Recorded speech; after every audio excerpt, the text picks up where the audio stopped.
to Gaza could be the Israelis as well, because you need to have the Israelis' approval first to move inside, since they are keeping Gaza under siege at the moment. And also there is the Egyptian-Israeli coordination, which is important. So I think this could be one of the next round of discussions in the Board of Peace.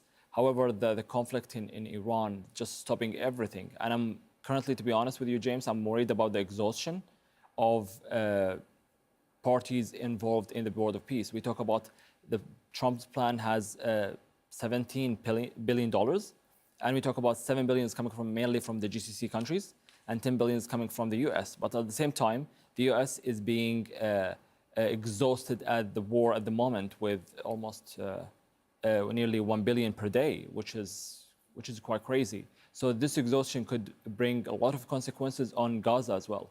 You mentioned those GCC countries, the countries of this region, of the Gulf. They, as you say, have pledged $7 billion so far, but I think the Trump administration is going to ask them, or the plan was to ask them to put forward even more money to rebuild Gaza. Do you think they are in a position right now to consider that?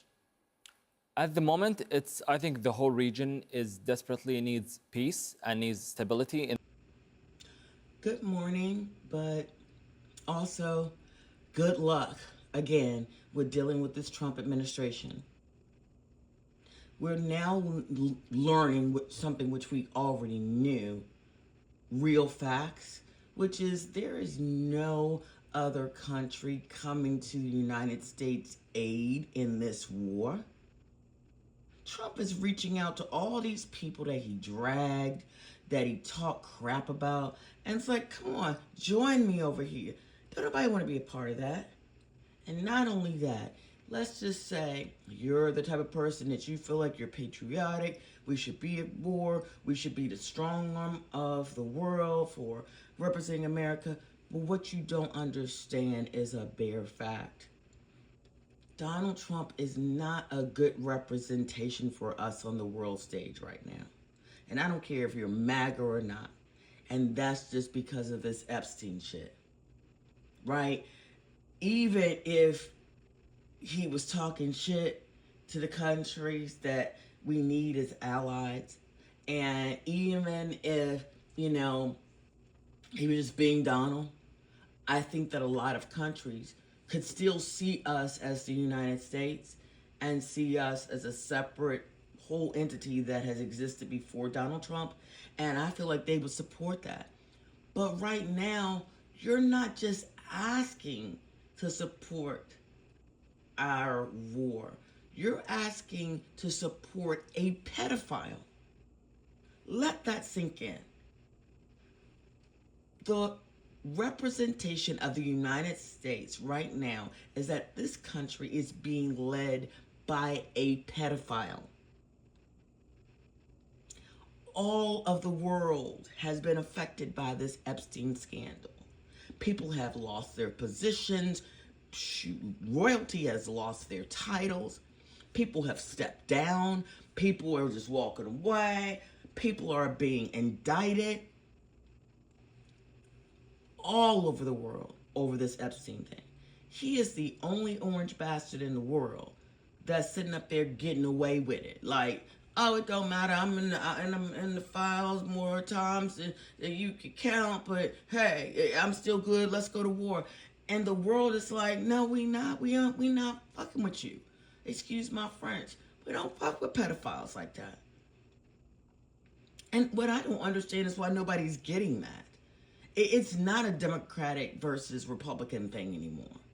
It's the fact that we've got literally a pedophile representing us on the world stage. And we're now at war. And we're asking for allies?